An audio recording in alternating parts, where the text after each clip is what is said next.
Tuesday afternoon, 2:17 p.m. I was at my desk.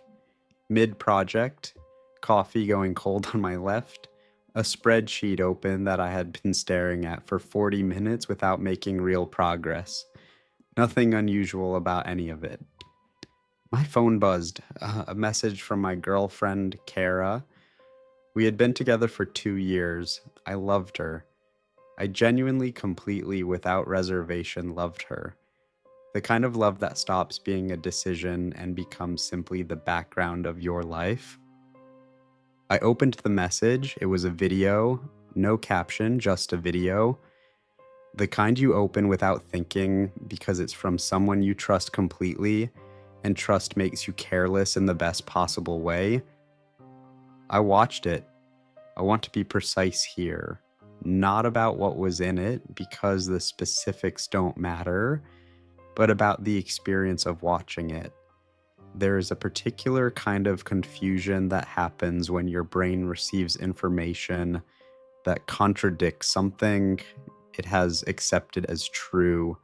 It doesn't process immediately. It loops, replays, searches for an alternate interpretation. That is why I watched it a second time, not because I wanted to, because my brain was still looking for the version where I had misunderstood. There was no such version. I watched it a third time. By the third time, the confusion was gone. What replaced it was very quiet, very still. The specific stillness of someone who has just been handed the full picture after living inside half of it. I put my phone face down on my desk. My colleague 3 feet away was on a call. Someone down the hall was laughing at something. The office was completely, ordinarily, brutally normal. I picked up my phone. I opened the message. I typed 4 words. Thanks for sending that. I put the phone face down again. She called 11 seconds later. I watched the screen light up. I let it ring. I went back to the spreadsheet. I worked for 3 more hours. I did not think about Kara. I thought about the spreadsheet. When I left the office at 6 p.m., I stopped at the grocery store. I bought things for dinner. I cooked. I ate. I watched something on television that I could not tell you anything about now. And at 10 p.m., I sat down at my kitchen table with a piece of paper and a pen, and I wrote a list. Not of feelings, not of questions. A list of decisions. Stay with me. Cara and I had met through mutual friends at a birthday dinner 2 years earlier. She was across the table from me. She said something funny about the menu, and I laughed before I had decided to, and that was essentially it. We went from strangers to inseparable in the way that only happens when something is genuinely right, or when something is very good at appearing to be. I understand now that those two things are sometimes difficult to distinguish from the inside. She was warm. She was thoughtful. She remembered things, small details. The things people mention in passing that most people don't retain. That quality of attention felt like being truly seen.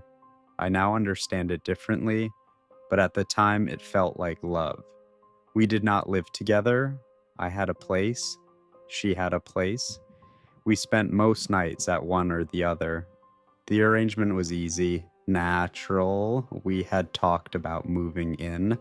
The conversation had happened 3 or 4 times, casually, without urgency, in the way that people talk about things they assume are coming without needing to force the timeline.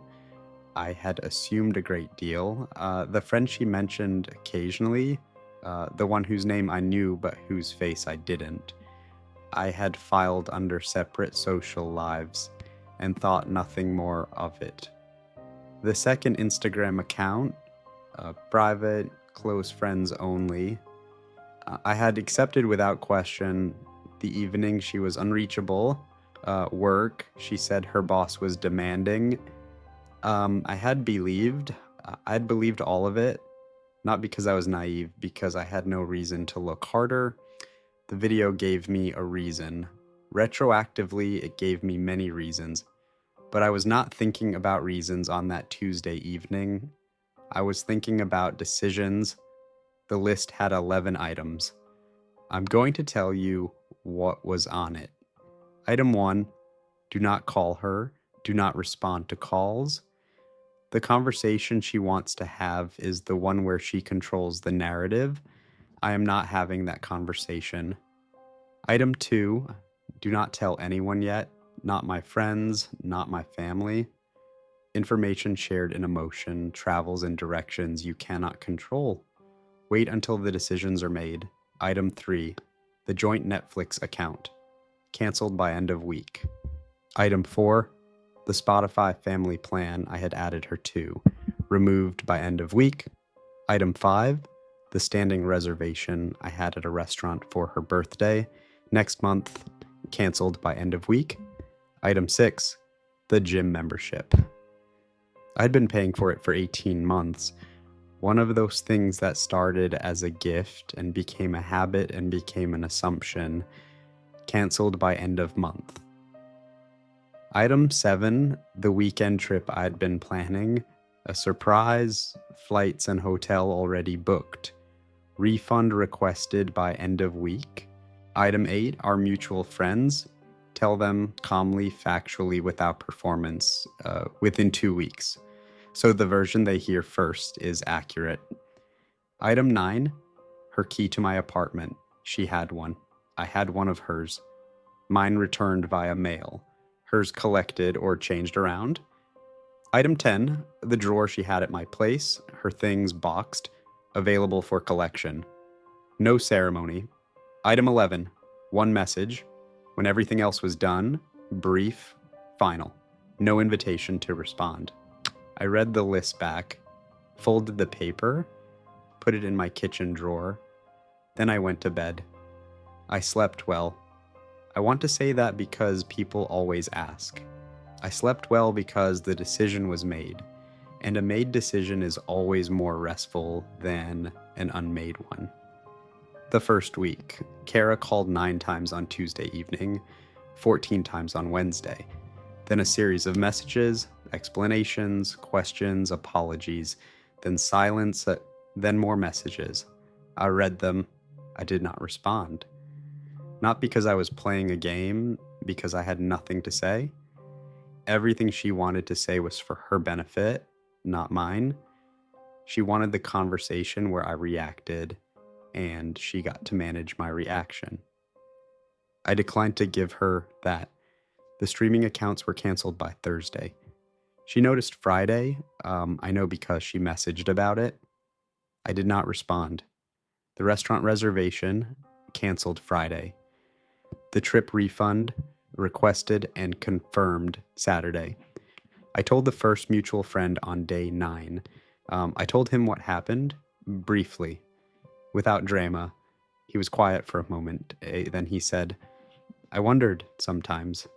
That phrase, I wondered sometimes. I've heard from 3 separate people since this happened. Nobody said anything while it was happening, but several people wondered. That is its own kind of information. Week 2, the gym membership was canceled. She found out midweek. The messages that followed were different, less explanatory, more urgent. A quality I recognized as someone beginning to understand the shape of what was coming. I did not respond. Week 3, I began quietly withdrawing from shared spaces. The bar where we always went on Fridays, I stopped going. The group chat that included both of us, I muted it. Not dramatically, just quietly less present. By week 3, the mutual friends knew. I had told each of them the same way, briefly, factually, without asking them to choose. Most of them didn't need to choose. The choosing happened naturally. Week 4, I had the locksmith come. She didn't have a key. I said that earlier, but changing the locks felt like the right closing action. a physical mark of the end of something. On day 30, I sent the message. I had written it on day 2 and left it in my drafts. I read it twice before I sent it. It said, I watched the video 30 days ago. I've handled everything I needed to handle. I won't be responding to further contact. I hope you find what you were looking for. She replied immediately, then again, then again. The filter I had created on day 3 moved the messages to a folder I never opened. That folder still exists. I have never opened it. I don't need to. Here's what Kara lost in 30 days. Not through anything I engineered with anger, not through any campaign or announcement, just through the natural consequence of me removing myself from every corner of her life I had been present in. The financial support, 18 months of a gym membership, streaming services, a trip that would have cost me significantly, gone. The social infrastructure, the mutual friends who now had the full picture, who made their own quiet adjustments, changed. The future she had assumed was coming, the moving in, the next steps, the version of her life that included me, gone. I found out later through one mutual friend that Cara had told the person in the video she was planning to end things with me soon anyway. She had been planning her exit while I had been planning our future. That detail landed with me differently than I expected, not with more anger, with a kind of sad clarity. We had been in 2 different relationships for some portion of those 2 years. She had been in one where I was temporary. I had been in one where she was permanent. The video she sent by accident was not, in the deepest sense, an accident. When you are maintaining a secret, the maintenance requires constant attention. Constant attention is exhausting, and exhaustion causes mistakes. She ran out of attention for 1 second. Her thumb went to the wrong name. Everything that followed was simply the truth operating without her interference. I don't think of this as a revenge story. Every decision in those 30 days was made with one question. What does the version of me I respect most do here? He does not explode. He does not beg for explanations he already has. He does not perform devastation. He handles his business quietly, completely. And then he closes the door. The 4 words I sent, thanks for sending that, were not calculated cruelty. They were simply accurate because she had sent it, and it had clarified everything. And in a strange, painful, clarifying way, I was grateful. Not for the betrayal, for the information. 4 words that said, I see you. I have always been paying attention, and I'm not going to pretend otherwise. If someone in your life sends you something they didn't mean to, put the phone face down, think first, move second, and move like someone who respects themselves too much to let the other person define the terms of the ending. New story every day, subscribe so you never miss one, just wait.